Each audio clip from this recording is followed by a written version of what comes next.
Day 841 of the Trump administration, and there is new reporting tonight from the Wall Street Journal, which broke this story, and from the New York Times on what appears to be the president's effort to persuade his former White House counsel to publicly declare that the president did not commit obstruction of justice. The Journal reports, quote, within a day of the release of the Mueller report, President Trump sought to have former White House counsel Don McGahn declare he didn't consider the president's 2017 directive that he seek Robert Mueller's dismissal to be obstruction of justice. But Mr. McGahn rebuffed the request.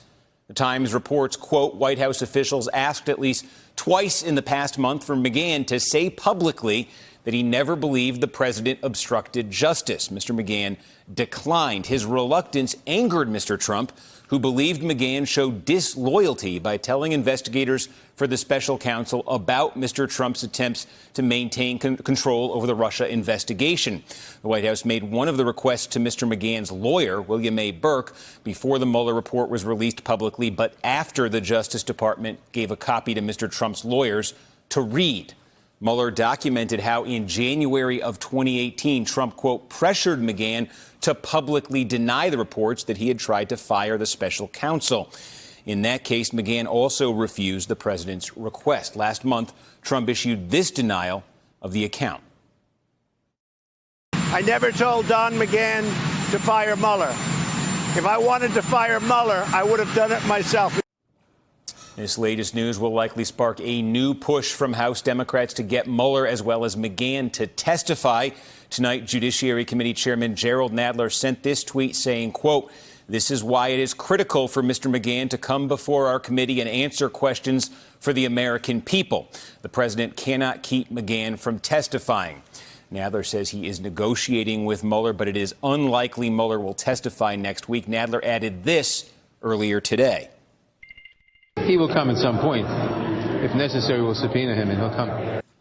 Meanwhile, another House committee is using subpoena power to dial up the heat on the administration.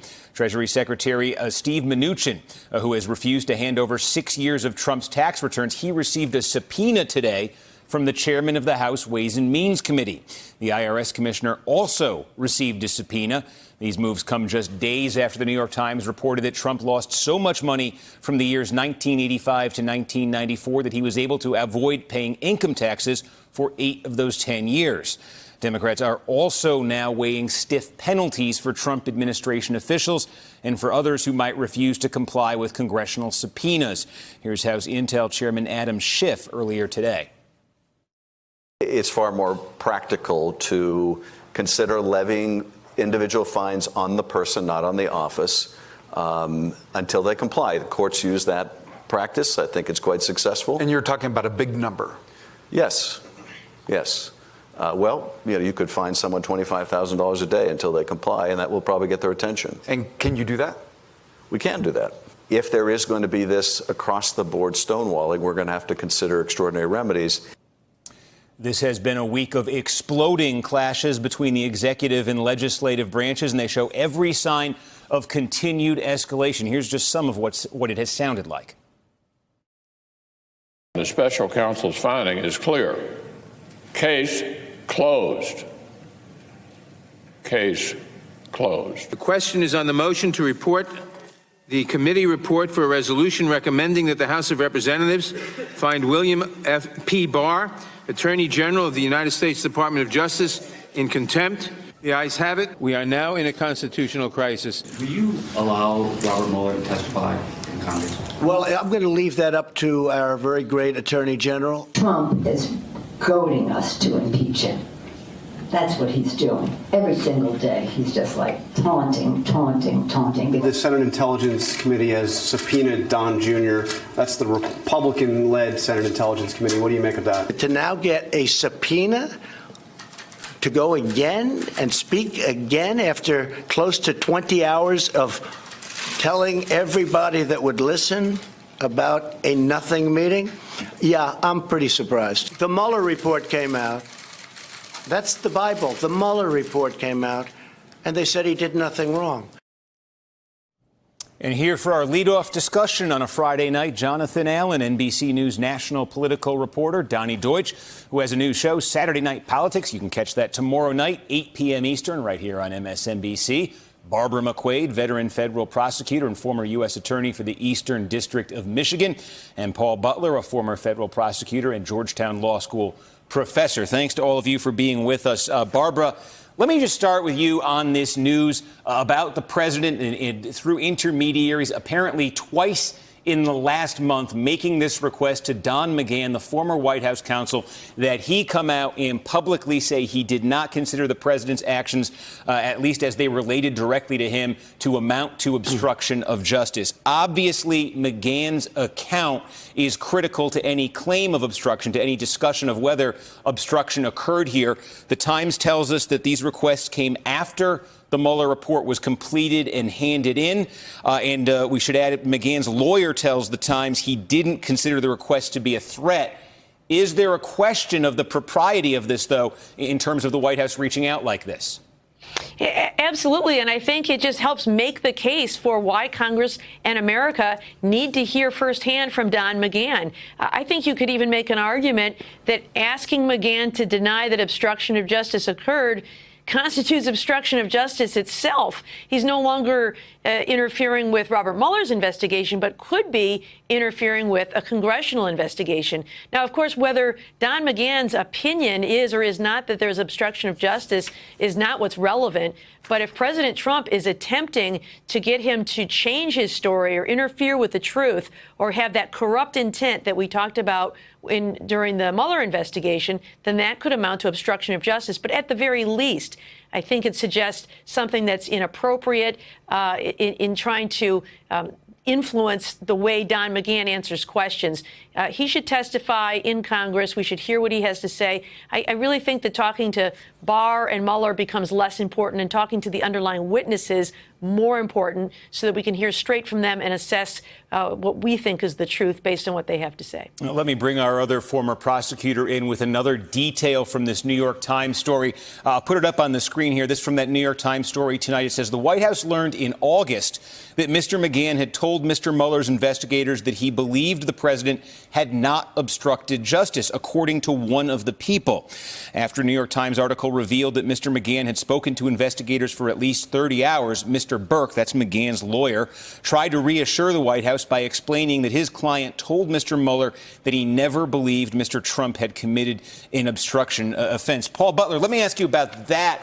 Again, there's some sourcing here, so who knows? But the Times is, if what is being suggested here is true, that is to say McGahn's lawyer, McGahn told the White House that he had told Mueller, I didn't think what you did was obstruction. Does that change at all questions about propriety of the White House doing this?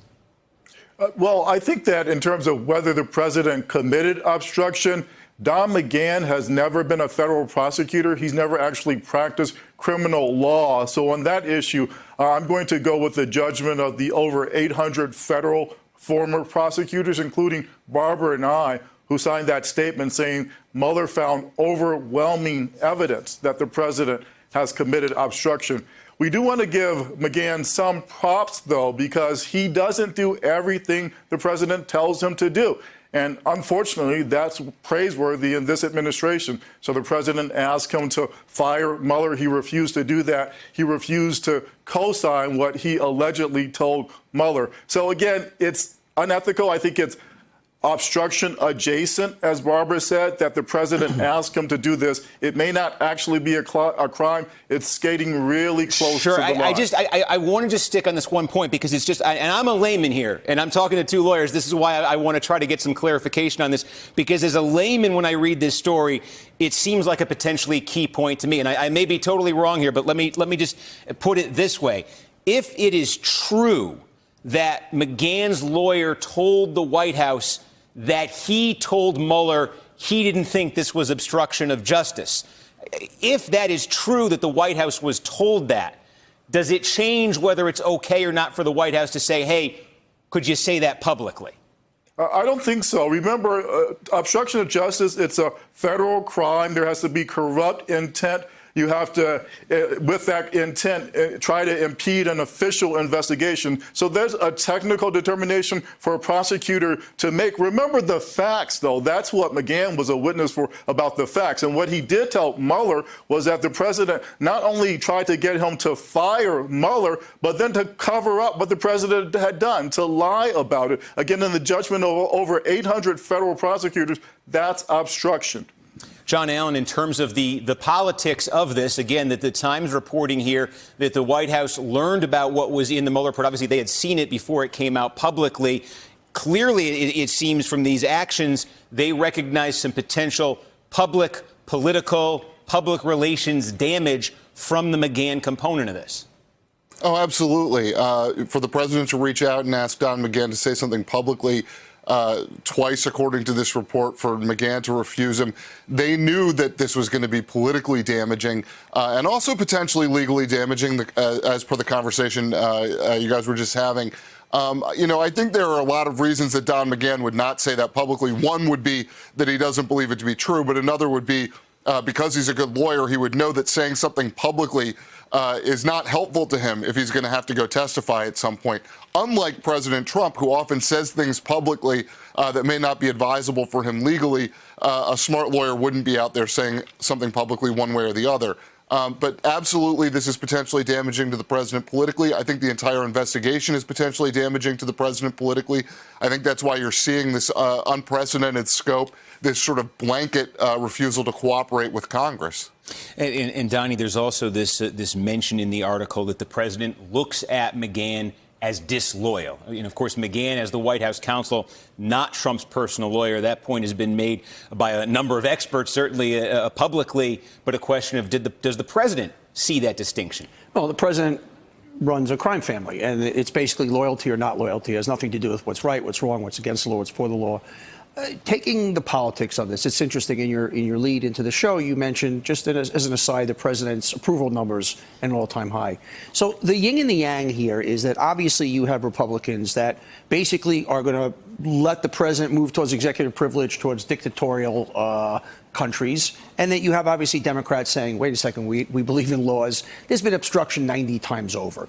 The question becomes, when and is there a tipping point for voters, for the public consciousness, where Americans, where the 10, 12% swing voters start to say, this matters to me. And I do think at some point there's a cumulative effect. I think when you put Mnuchin, and then you put Don Jr., and then you put McGahn, and then you put Barr, at some point, but it has not stuck yet. So the challenge continues to be for the Democrats. How do they walk and chew gum at the same time? How do they, as we head to 2020, keep their eyes on health care, keep their eyes on low wages, fight what seems to be a roaring economy from the Trump part of the economy, but yet not walk away from this? And that's kind of the, and as Nancy Pelosi said, Trump is goading. He's going to keep doing this. He wants the Democrats to throw that fastball, that impeachment fastball, and I think that's very, very dangerous. So this is going to continue to happen, and there will or there will not be a legal tipping point. Hey there, I'm Chris Hayes from MSNBC. Thanks for watching MSNBC on YouTube. If you want to keep up to date with the videos we're putting out, you can click subscribe just below me, or click over on this list to see lots of other great videos.